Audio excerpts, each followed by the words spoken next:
Hello, I hope you're doing well. Today I want to go over this Lugansk 69 grain FMJ. This is military surplus ammo. I wanted to talk about this because this is a very interesting type of ammo. As I mentioned, this is 69 grain, which is very abnormal. I've never seen a bullet this heavy in 5.45 by 39. Most of them are 60 grain in the case of a lot of the Russian ammo, or slightly less if you're shooting soft points or hollow points. So I really want to test this out. In this video I'm going to test out the accuracy of it and how well it performs terminally as well in ballistic gelatin. So we'll do that in just a sec, but first I want to cover some of the interesting features, starting with what you, may or may not be interested in.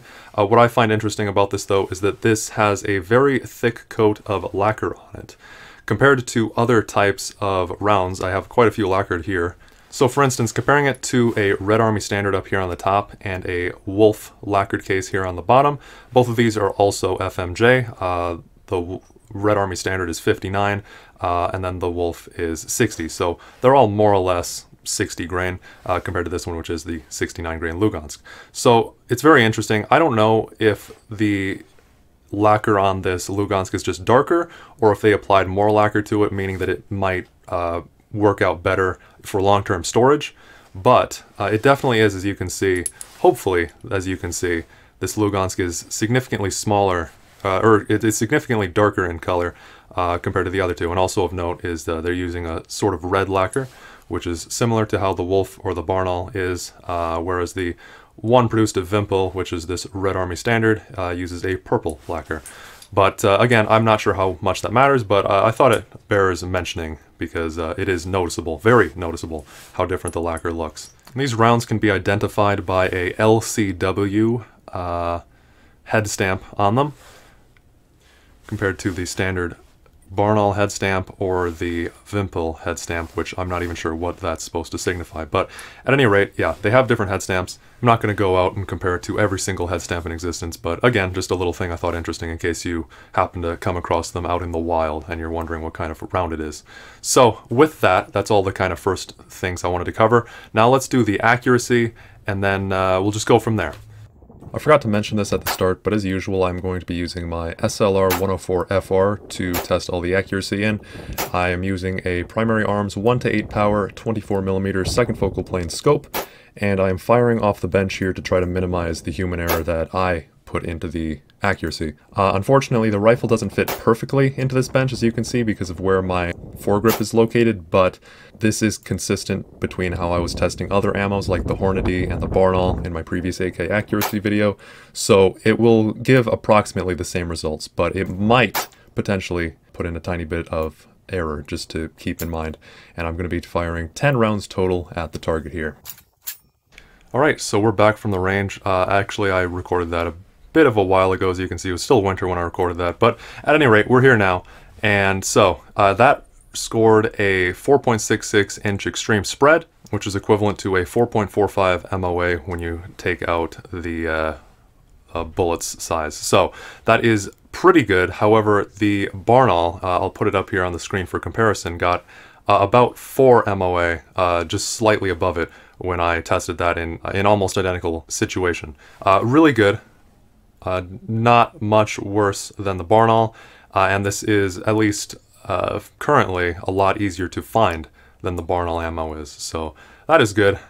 Next, let's take this out and test it on some ballistic gel, and I'm also going to get a few velocities, because one thing I am wondering is, as you saw, or as you can see rather, with that target, I was actually aiming at the center. Unfortunately, I was not aiming at the bottom left bullseye, or that would have been great. I was actually aiming at the center, so this is shooting extremely low and to the left. My scope is zeroed for the 60 grain Barnaul, and pretty much all the other ammo I have, with the exception of this one, all shoots to the same zero. So we'll see how well this performs in the ballistic gel, and maybe, who knows, maybe I'll re-zero my scope for this. But yeah, let's test those velocities, and we'll see if it's much different, and it probably will be, because this is a 69 grain bullet compared to a regular 60 grain FMJ. And then we'll do the ballistic gel. So let's go do that now.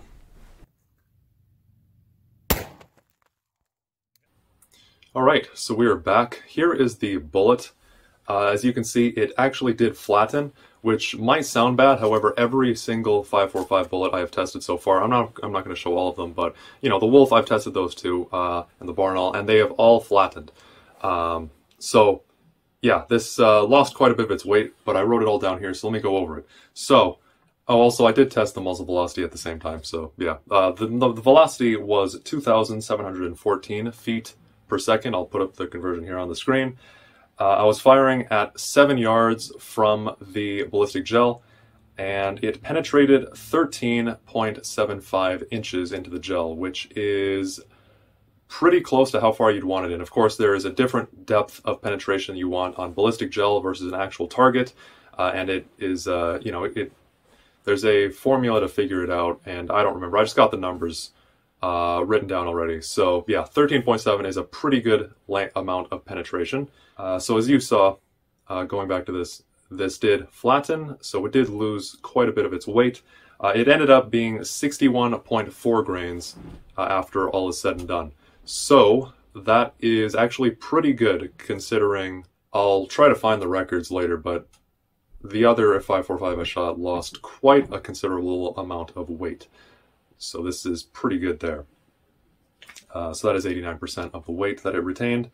So I hope you enjoyed this video on the Lugansk ammo. Thank you for watching. Let me know if you have any other questions about it. I think I've covered pretty much everything I can think of here. I have not tested this ammo at further ranges than 100. I'm planning on doing that in the future, but I would need to re-zero my scope, especially at those longer distances, or I'll just be totally off target. But we'll see. Maybe I'll test it in the future. But this seems like a pretty good ammo. There's not many places online that sell it. I found a decent amount of these rounds online when I bought them, and I bought a bunch of them. They're a pretty decent price, or at least, again, if you can even find them. But other than that, thank you for watching. As I was saying earlier, let me know if you have any questions, and I will see you all in the next one. Take care, and see you then.